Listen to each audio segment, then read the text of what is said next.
Hindi church online की इस आराधना सभा में मैं आपका स्वागत करता हूं, आपको धन्यवाद देता हूं, आपका आभार मानता हूं कि आप इस आराधना में जुड़ गए हैं ताकि परमेश्वर की उपासना कर सकें, उसके वचनों को सुन सकें और अपने जीवन में उसकी निकटता में आगे बढ़ सकें। मैं आपका दिल से स्वागत करता हूं। परमेश्वर आपको इस आराधना में बहुतायत से आशीषित करे। आज का दिन उद्धार का दिन हो सकता है। आज का दिन हमारे लिए नए जीवन का दिन हो सकता है।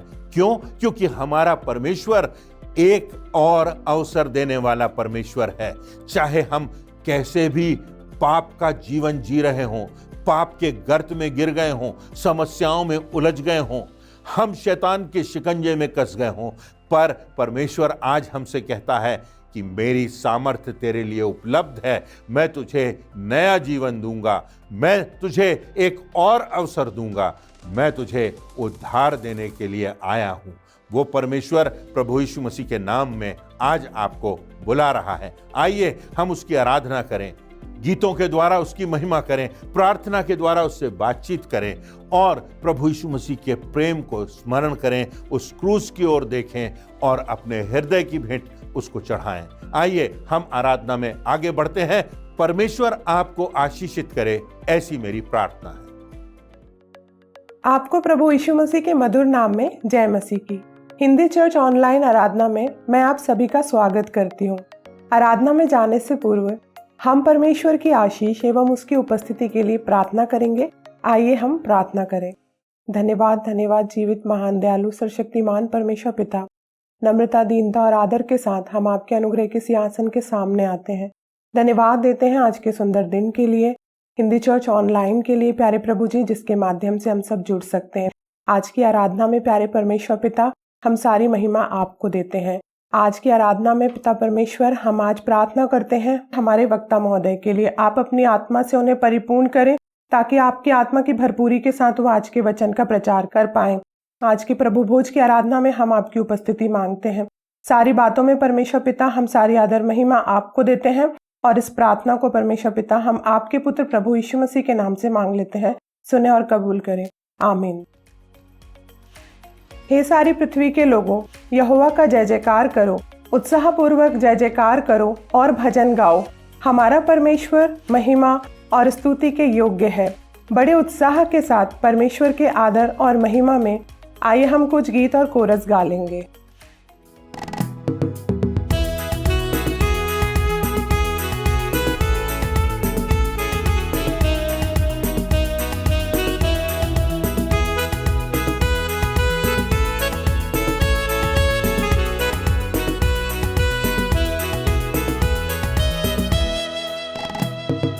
बचने के लिए सिरजे गए हम, आते तेरे पास लाते हृदय हम, करते तेरी हम उपासना, साधना आराधना।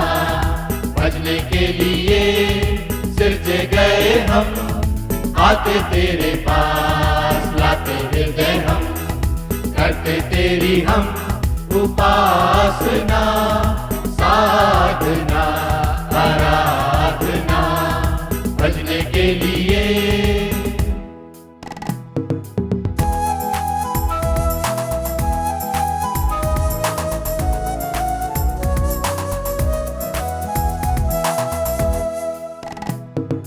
आदि में था वचन, वचन से हुआ सृजन, यीशु से हुए उत्पन्न, तारे और सृष्टि गगन।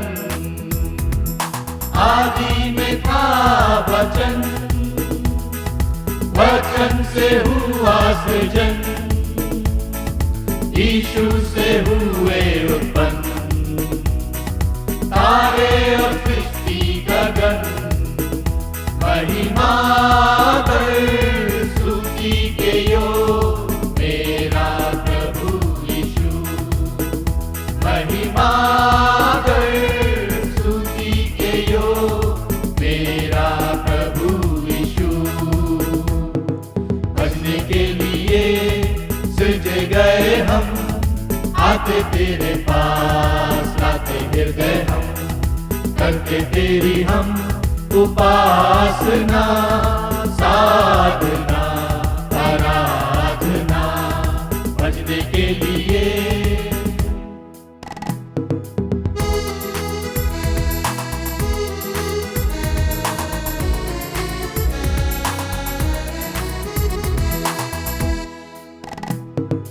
कुछ भी हमारा नहीं, सांसें ये हृदय ये मन,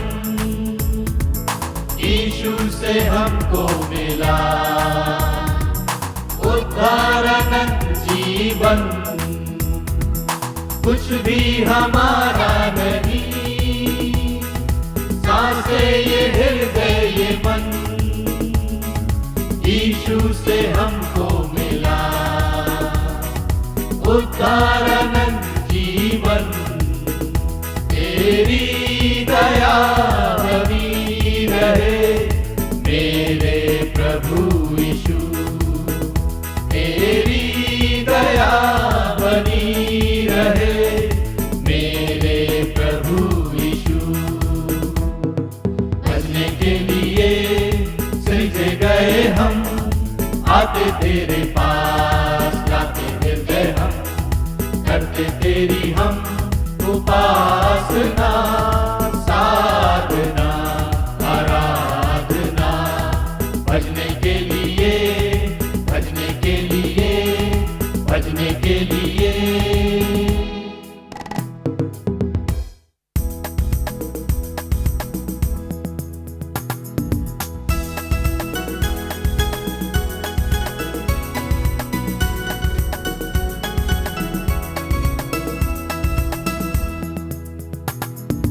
यीशु का हाथ हाथों में लेकर तूफानों में बढ़ता चलूंगा, यीशु का हाथ हाथों में लेकर तूफानों में बढ़ता चलूंगा। हो चाहे सामने आंधी या लहरें, मैं न डरूंगा, मैं न डरूंगा। यीशु का हाथ हाथों में लेकर तूफानों में बढ़ता चलूंगा।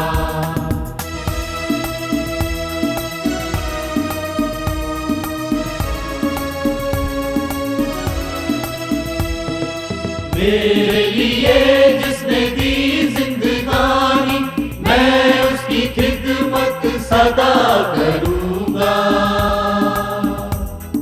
मेरे लिए जिसने दी जिंदगानी, मैं उसकी खिदमत सदा करूंगा। कर जाए जा उसके लगन में, मैं न डरूंगा, मैं न डरूंगा। यीशु का हाथ हाथों में लेकर तूफानों में बढ़ता चलूंगा। हो चाहे सामने आंधी या लहरें, मैं न डरूंगा, मैं न डरूंगा। यीशु का हाथ हाथों में लेकर तूफानों में बढ़ता चलूंगा।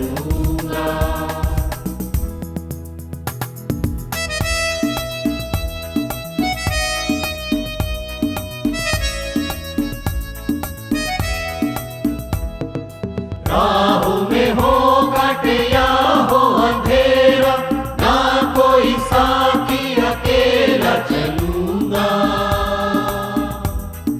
राहों में हो काटे या हो अंधेरा, ना कोई साथी अकेला चलूंगा। अपने भी छोड़े साथ सफर में, मैं न डरूंगा, मैं न डरूंगा। यीशु का हाथ हाथों में लेकर तूफानों में बढ़ता चलूंगा।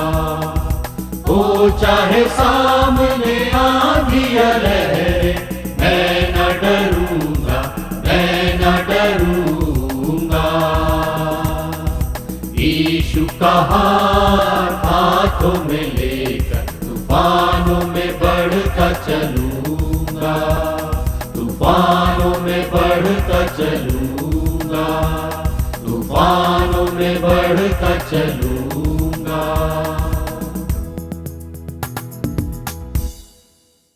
बाइबल के नए नियम के चारों सुसमाचारों में वर्णन है एक ऐसे चरित्र का जिसके जीवन में उतार चढ़ाव आते हैं। कभी उत्साह है तो कभी निराशा है, कभी खुशी है कभी गम है, कभी आत्मिक उन्माद है तो कभी दुख भरी सूनी राह है। उस व्यक्ति का नाम है पतरस। पतरस एक दिन पानी पर चलता है तो दूसरे दिन यीशु से कठोर भाषा में बात करता है। जब यीशु अपनी मृत्यु की बात कहते हैं वह उसे टोकता है। एक समय यीशु के साथ जीने मरने की प्रतिज्ञा करता है और कुछ देर बाद जब जागना चाहिए तो वह सो जाता है। पतरस को जब संतुलित रहना चाहिए तब वह क्रोधित हो जाता है और जब प्रभु यीशु मसीह की गवाही देना चाहिए तो वहां पर वह प्रभु का इनकार करता है। जहां खामोश रहना चाहिए वहां बोलता है, जहां बोलना नहीं चाहिए वहां खामोश हो जाता है। जहां चलना चाहिए वहां दौड़ता है और जहां दौड़ना चाहिए वहां वो ठहर जाता है। हम सब ने भी पतरस की राह पर यात्रा की है। हमारे जीवन में भी इसी तरह का दोहरापन पाया जाता है। हमारे जीवन में शरीर और आत्मा का संघर्ष होता है। हमारे जीवन में भी कभी सांसारिकता आत्मिकता पर हावी हो जाती है।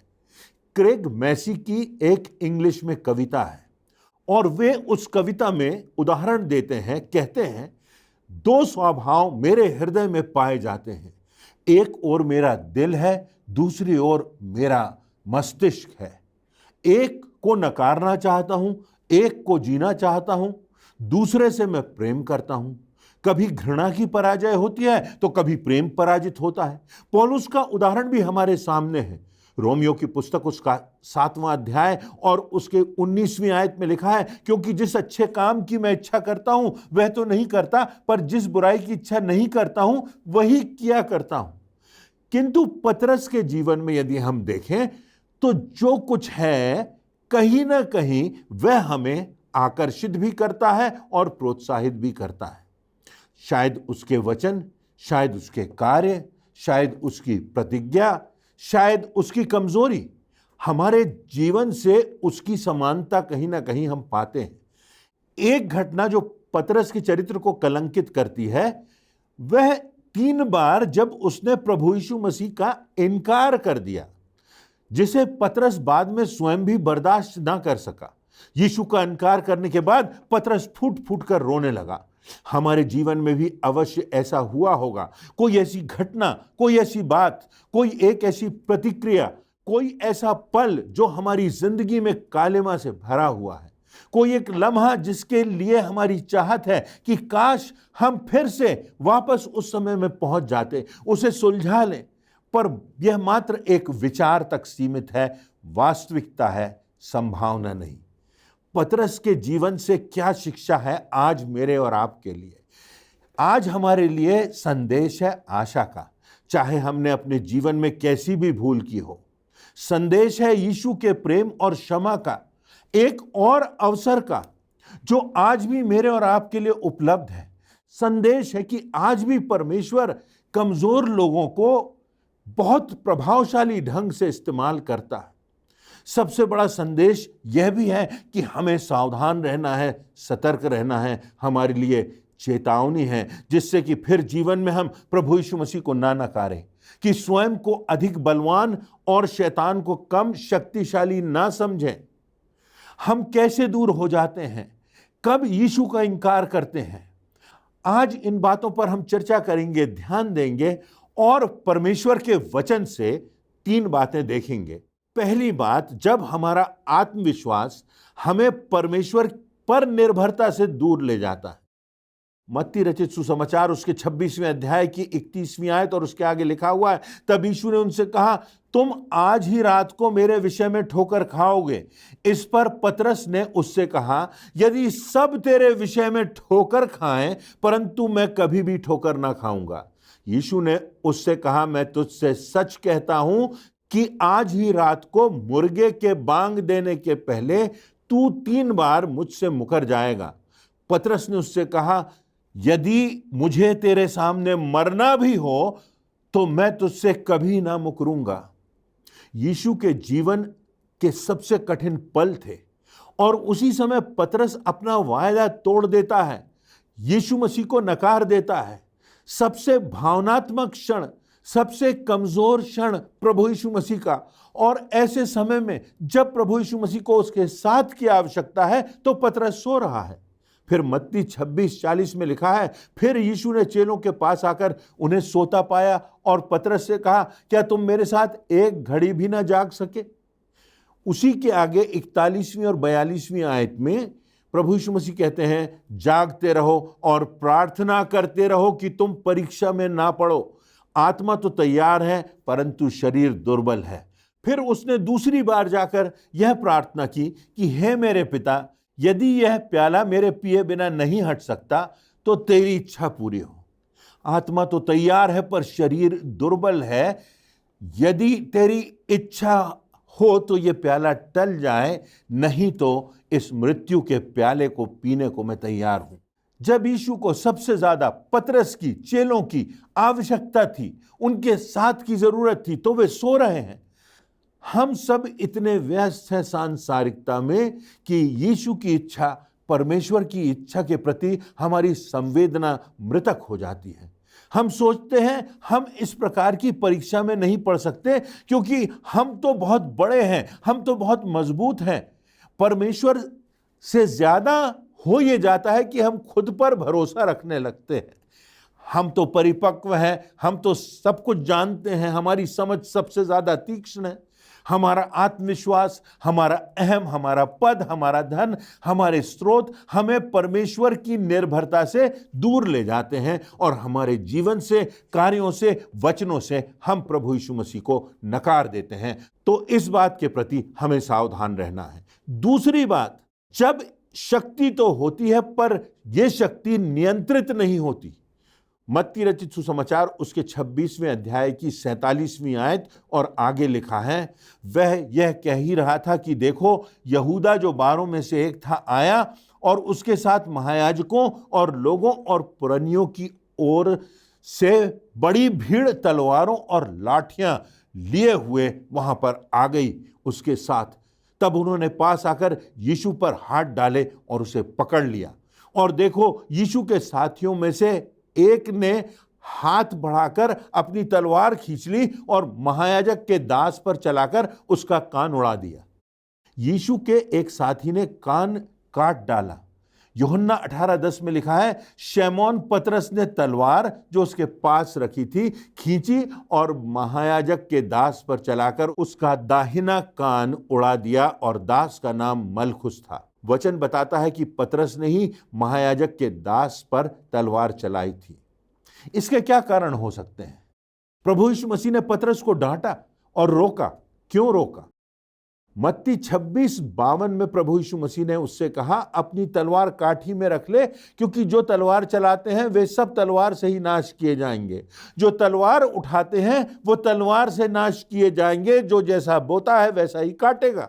मत्ती 26:53 में प्रभु यीशु मसीह कहते हैं, क्या तू नहीं समझता कि मैं अपने पिता से विनती कर सकता हूं और वह स्वर्गदूतों की 12 पलटन से अधिक मेरे पास अभी उपस्थित कर देगा। मैं स्वयं पिता से निवेदन करके दूतों को बुलाकर सब ठीक कर सकता हूं। किसी टीकाकार ने प्रश्न किया है, यदि आप यीशु के साथ वहां होते तो आपकी प्रतिक्रिया क्या होती? किसी ने कहा है, character is not made in crisis, it is only exhibited in crisis. जब जीवन में कठिनाई होती है, जब जीवन में तनाव होते हैं, जब जीवन में समस्याएं होती हैं, तब हमारे जीवन का सही रंग दिख जाता है। यही बात संबंधों में होती है, एक दूसरे से हमारे संबंध हो या परमेश्वर से हमारे संबंध हो। जब तूफान आते हैं, जब नींव की परीक्षा होती है, तभी पता चलता है कि मकान बालू पर है या चट्टान पर। कठिनाई में हमारे जीवन के रंग दिखाई दे जाते हैं और तब हमारे जीवन का दोहरापन भी दिखाई दे जाता है, कुछ छुपता नहीं। क्या हमारे साथ ऐसा होता है? जिस मुंह से हम प्रार्थना करते हैं तनाव की स्थिति में उसी मुख से हम अपशब्द भी बोलते हैं, उसी से अपमान भी करते हैं, उसी से सम्मान भी करते हैं। जिस हाथ से मदद करते हैं तनाव की स्थिति में, उसी हाथ से प्रहार भी करते हैं। यीशु मसीह ने ठीक कहा, आत्मा तो तैयार है पर शरीर दुर्बल है, शक्ति तो है पर नियंत्रण में नहीं है। तीसरी स्थिति जो होती है वो और खतरनाक होती है, जहां हम शैतान का कम और स्वयं का अधिक मूल्यांकन करते हैं। We overestimate ourselves and underestimate Satan's power. लूका 22:33 में लिखा है, उसने उससे कहा, हे प्रभु, मैं तेरे साथ बंदीगृह जाने वरन मरने को भी तैयार। इसका मतलब यह था कि वो अपने आप को बहुत अधिक समझ रहा था और शैतान की शक्ति को कम समझ रहा था, गलत मूल्यांकन कर रहा था। जब पतरस मुकरने के पहले कहता है कि चाहे सब अलग हो जाएं, मैं तेरे साथ जीने मरने को तैयार हूं, लेकिन पतरस ने मुकरने का काम किया उसके बाद भी। किसी व्यक्ति की सबसे बड़ी कमजोरी उसके गुणों के विपरीत नहीं होती, पर व्यक्ति की कमजोरी वही बन जाती है जब वह अपने गुणों का ज्यादा मूल्यांकन करने लगता है, अपने आप को ओवर एस्टिमेट करने लगता है। अंडरगार्डेड स्ट्रेंथ बिकम्स अवर डबल वीकनेस, ऐसा कहा गया है। और इसीलिए नीति वचन उसके 4 अध्याय की 23वीं आयत में लिखा है, सबसे अधिक अपने मन की रक्षा कर, क्योंकि जीवन का मूल स्रोत वही है। सबसे बढ़कर अपने हृदय की चौकसी कर, क्योंकि जीवन का सोता वही है। जब पतरस की घटना में मुर्गे ने बांग दी, जब पतरस ने प्रभु यीशु मसीह का इंकार किया और उसके बाद वो मुर्गे की आवाज निकली, तब पतरस को इस बात का एहसास हुआ कि पतरस ने गलती की है। प्रभु यीशु मसीह ने इस बात की चेतावनी पहले दी थी। हम सब ऐसी परीक्षाओं में गिर सकते हैं जिनकी हमने कभी कल्पना नहीं की।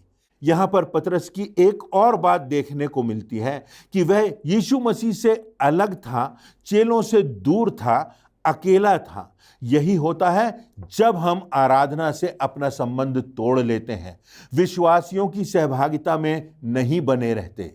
पतरस की एक और बात, एक और झूठ, फिर दूसरा झूठ, फिर तीसरा झूठ, हमारे साथ भी ऐसा ही होता है। एक गलती को छुपाने के लिए दूसरी गलती, फिर तीसरी गलती। हर पाप के मूल में झूठ होता है। पतरस को अपनी योग्यता पर बहुत ज्यादा विश्वास था। मैं यीशु के साथ 3 वर्ष रहा हूं, यीशु ने मुझे स्वर्ग की कुंजियां देने का वायदा किया है। पतरस ऐसा सोचता होगा। पतरस कहता है यीशु से, मैं तेरे लिए मरने को भी तैयार हूं। यीशु कहता है पतरस से कि तुम तो मेरे साथ जाग भी नहीं पाओगे। पतरस कहता है गेत्सेमनी में हम तलवार से जीतेंगे। प्रभु यीशु मसीह कहते हैं हम समर्पण से जीतेंगे, सहनशीलता से जीतेंगे। पतरस कहता है कि हम मृत्यु की राह पर भी तेरे साथ चलेंगे। यीशु कहता है कि उस राह पर तू मेरा इनकार करेगा। एक और बात, कितनी बार अपने जीवन में हम प्रभु से वायदा करते हैं, कितनी बार हम प्रार्थना करते हैं कि तू ही हमारा पिता है, तू ही हमारा चरवाहा है। हम प्रतिज्ञा करते हैं कि हमने नया जीवन पा लिया है, अब नई राह पर चलेंगे। हम प्रार्थना करते हैं कि हम परमेश्वर को दशमांश देंगे। हम नए वर्ष पर कहते हैं कि हम अपनी पुरानी आदतों को छोड़ेंगे और नए जीवन की सी चाल चलेंगे। अपने मुख से अब से कभी अपशब्द ना निकालेंगे। हमें पतरस के जीवन में उस मुर्गे की बांग को याद रखना है कि हम वायदों से ना मुकरें। मुर्गे की बांग चेतावनी है जो परमेश्वर हमको देता है। ये मुर्गे की आवाज हमारे लिए किसी की बीमारी के समान एक संकेत हो सकती है, हमारे किसी प्रिय की मृत्यु हो सकती है, एक टेलीफोन पर आया समाचार हो सकता है जो नकारात्मक हो, जो हमारी आशा के विपरीत हो, संदेश की प्रेरणा हो सकती है जिससे हमारा जीवन बदल जाए, बाइबल की कोई आयत हो सकती है। तो हमें इन बातों पर ध्यान रखना है कि हम अपने जीवन में सही राह पर चलें, विचलित ना हो और प्रभु यीशु मसीह से दूर ना जाएं। पहली बात प्रार्थना। गेत्सेमनी बाग में प्रभु यीशु मसीह सचेत रहे, जागते रहे, वे असंतुलित नहीं हुए क्योंकि वे प्रार्थना करते रहे। गेत्सेमनी बाग में पतरस मुकर गया, सो गया। आगे उसने इनकार भी कर दिया, शैतान का औजार बन गया, क्रोधित हो गया, तलवार चला दी। क्यों? क्योंकि उसने प्रार्थना नहीं की। प्रभु यीशु मसीह के साथ वह प्रार्थना करते समय नहीं था। दूसरी बात, विश्वासियों की संगति रखने में हमें सजग रहना है। विश्वासियों की संगति में हमें बने रहना है। ऐसे लोगों का साथ लें जो आत्मिकता में हमसे अधिक परिपक्व हों, आगे हों, मजबूत हों। पतरस अकेला हो गया, भीड़ में खो गया, क्योंकि उसने यीशु का साथ नहीं दिया। जब पतरस यीशु के साथ था तो रोमी सेना के सामने तलवार चला सकता था। जब पतरस यीशु से अलग हो गया तो दासी के सामने हार गया और यीशु मसीह का इनकार कर दिया। तीसरी बात, हमें गवाही देने के लिए तत्पर रहना है। गवाही देने, उद्धार की योजना की चर्चा करने के लिए हमें सदैव तत्पर रहना है। जब लोग हमारे विश्वास के बारे में पूछें, हमारी जिंदगी के बारे में पूछें, तो वहां हम गवाही दे सकें, उन्हें जवाब दे सकें कि हमारा विश्वास क्यों परमेश्वर पर है, उस जीवित आशा पर है, प्रभु यीशु मसीह के पुनरुत्थान पर है, उस मुक्तिदाता पर है, उस उद्धारकर्ता पर है। एक और बात कि चेतावनी सुनकर हम सतर्क हो जाएं। प्रभु यीशु मसीह ने कहा था कि मुर्गे की आवाज आएगी और उसके पहले तुम उससे मुकर जाएगा। हमें सतर्क हो जाना है जब हमारी जिंदगियों में हमको चेतावनियां मिलें। मरकुस 14 उसके 68 आयत के आगे लिखा है, वह मुकर गया और कहा कि मैं तो नहीं जानता और नहीं समझता कि तू क्या कह रही है। यह पतरस उस दासी से कह रहा है प्रभु यीशु मसीह के संदर्भ में। पतरस को वह बात जो यीशु ने उससे कही थी स्मरण आई, जब 2 बार मुर्गे की आवाज आई कि तू 3 बार मेरा इनकार करेगा। इस बात को सोचकर वह रोने लगा, उसके आंसू बहने लगे। तो आवश्यकता इस बात की है कि हमको जो चेतावनियां मिलती हैं, 1 बार, 2 बार, 3 बार, कितनी बार, वो चेतावनियों में हमको सतर्क हो जाना है, सजग हो जाना है। हमको अपनी जिंदगी का पुनर्मूल्यांकन करना है। नहीं तो हम पाएंगे कि अगर हम सतर्क नहीं हुए तो हम भी प्रभु यीशु मसीह का इनकार कर देंगे। प्रभु ने पतरस जैसे कमजोर व्यक्ति को एक और मौका दिया, और भी ना जाने कितने मौके दिए होंगे। हम जब भी पाप करते हैं, हमें चेतावनियां मिलती हैं तो हमें चेत जाना है।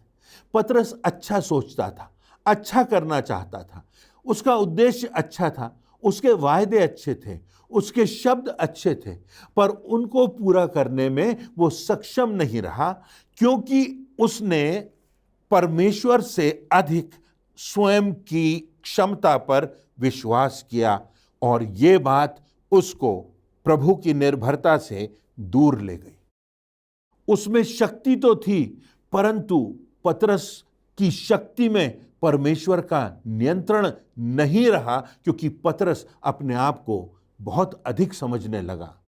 उसने कभी शैतान की जो शक्ति होती है उसका मूल्यांकन सही नहीं आका, और पतरस ने अपनी क्षमता को अधिक और शैतान की शक्ति का कम मूल्यांकन किया। परंतु इसके बावजूद भी पतरस को प्रभु यीशु मसीह ने फिर से चुना, फिर उठाया, फिर गले लगाया, उसका उपयोग किया, उसके द्वारा महान आश्चर्य कर्म किए। प्रभु आज भी हमारा इस्तेमाल कर सकता है। यही आज हमारे लिए परमेश्वर का संदेश है कि चाहे हम कैसी भी स्थिति में हों, आज परमेश्वर का वचन हमें चेतावनी दे रहा है, और चेतावनी के साथ परमेश्वर हमें एक और अवसर दे रहा है। परमेश्वर हमसे कह रहा है कि आज भी वह तैयार है, आज भी उसका निमंत्रण हमारे लिए है, आज भी हमारे लिए उद्धार का दिन हो सकता है, यदि हम उसकी चेतावनी पर गौर करें और अपने जीवन में सजग और सतर्क हों, और हमारी संपूर्ण निर्भरता परमेश्वर पर बनी रहे। कितनी बार ऐसा होता है कि हमारा ओवर कॉन्फिडेंस, हमारा अत्यधिक आत्मविश्वास अपनी क्षमता पर, अपने स्रोतों पर, अपने संबंधों पर ज्यादा हो जाता है कि हम घुटनों पर नहीं जाते, परमेश्वर के सामने झुकते नहीं, परमेश्वर को नहीं पुकारते और अपने प्रयासों से अपनी कमजोरियों पर विजय पाने की कोशिश करते हैं और इसमें हम हार जाते हैं, क्योंकि शैतान हम पर प्रबल हो जाता है जब प्रभु की सामर्थ हमारे साथ नहीं होती। तो आइए आज हम अपने जीवन का पुनर्मूल्यांकन करें और इस वचन को परमेश्वर की चेतावनी समझते हुए आज हम उसकी राह पर आगे बढ़ जाएं, सजग हो जाएं, सचेत हो जाएं, क्योंकि परमेश्वर एक और नया अवसर देने वाला हमारा जीवित परमेश्वर है। इन वचनों से परमेश्वर आप सबों को आशीष दे। वचन की प्रभावशाली व्याख्या के लिए प्रभु के सेवक को धन्यवाद। अब समय होगा कि हम परमेश्वर के निमंत्रण को स्वीकार करते हुए प्रभु भोज में शामिल होंगे। आइए हम अपने मनों को तैयार करें, जांचें, परखें। प्रभु यीशु मसीह के बलिदान को स्मरण करते हुए इस गीत को गाएंगे।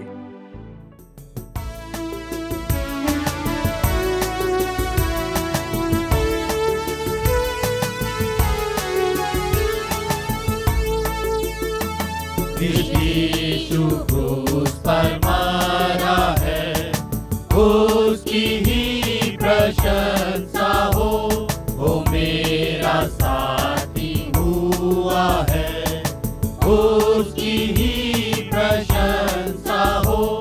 है प्रभु यीशु दयावान और कैसा मीठा उसका नाम, वो मुझको देता जीवन दान, उसकी ही प्रशंसा हो। तू किया मेरा सारा पाप, उसकी ही प्रशंसा हो। मिटाया मेरा सब संताप, उसकी ही प्रशंसा हो। है प्रभु यीशु दयावान और कैसा मीठा उसका नाम, वो मुझको देता जीवन दान, उसकी ही प्रशंसा हो।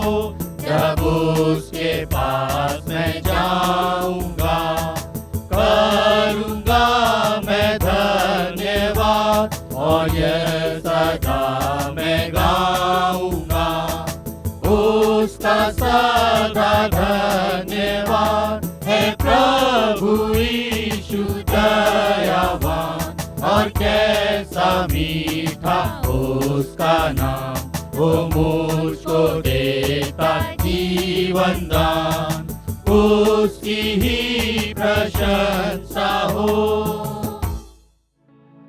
ये समय है कि हम प्रभु की ब्यारी में शामिल होंगे।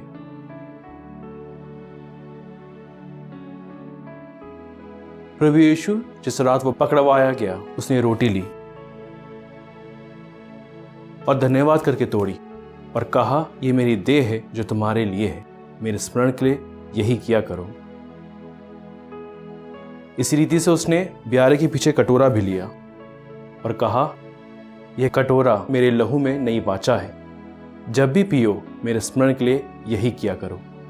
क्योंकि जब कभी तुम यह रोटी खाते और इस कटोरे में से पीते हो, तो प्रभु की मृत्यु को जब तक वो ना आए प्रचार करते हो। आइए हम इस ब्यारी में परमेश्वर की आशीष मांगेंगे। परमेश्वर, हम धन्यवाद देते हैं फिर से इस समय के लिए। धन्यवाद देते हैं कि हम अपने विश्वास के अनुसार इस ब्यारी में शामिल हो सकते हैं और इस बात को याद कर सकते हैं कि किस प्रकार आपने हमसे प्रेम किया है कि अपना एक लौता पुत्र हमारे लिए दे दिया। हम धन्यवाद देते प्रभु यीशु मसीह के लिए, जिसने हमारे लिए बलिदान दिया, अपना लहू बहाया, उसका शरीर हमारे लिए तोड़ा गया कि हम उद्धार पा सकें।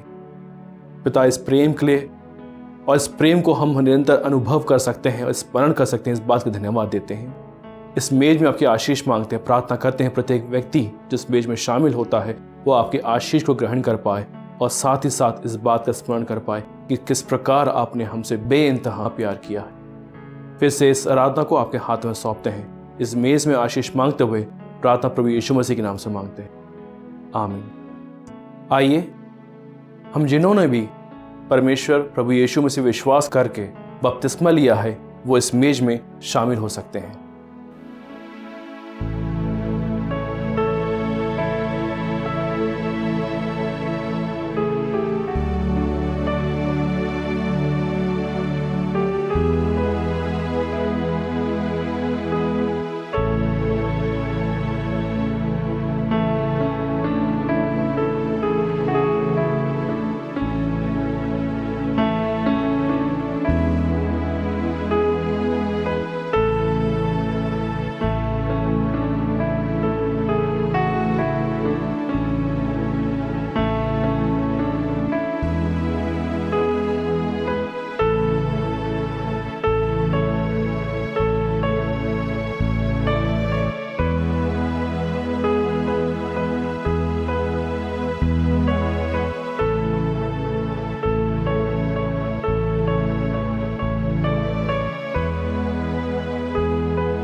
आइए हम अपने स्थान पर खड़े हो जाएं।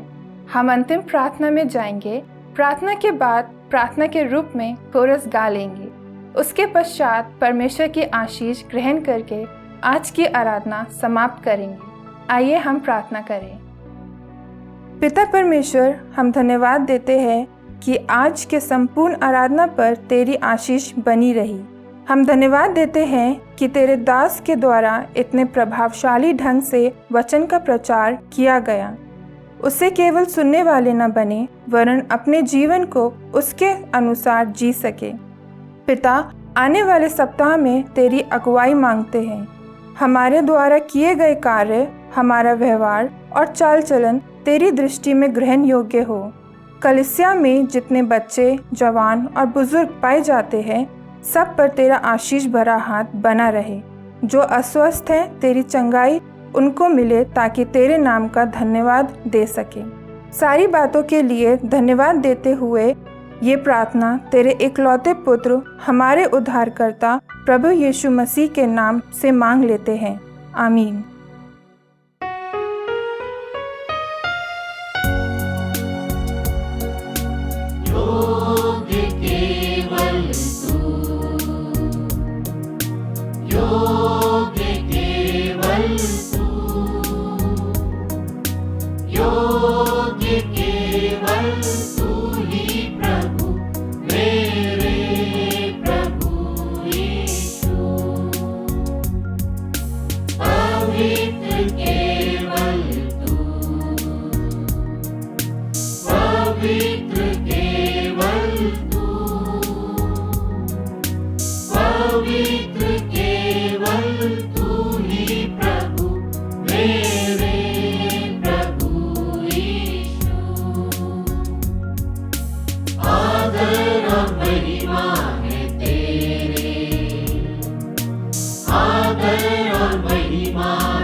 आइए हम परमेश्वर की आशीष ग्रहण करें। अब हमारे परमेश्वर पिता का प्रेम, प्रभु यीशु क्रिस्ट का अनुग्रह और पवित्र आत्मा की शांति और सहभागिता हम में से प्रत्येक विश्वासी के साथ आज से लेकर अनंत काल लो बनी रहे। आमीन।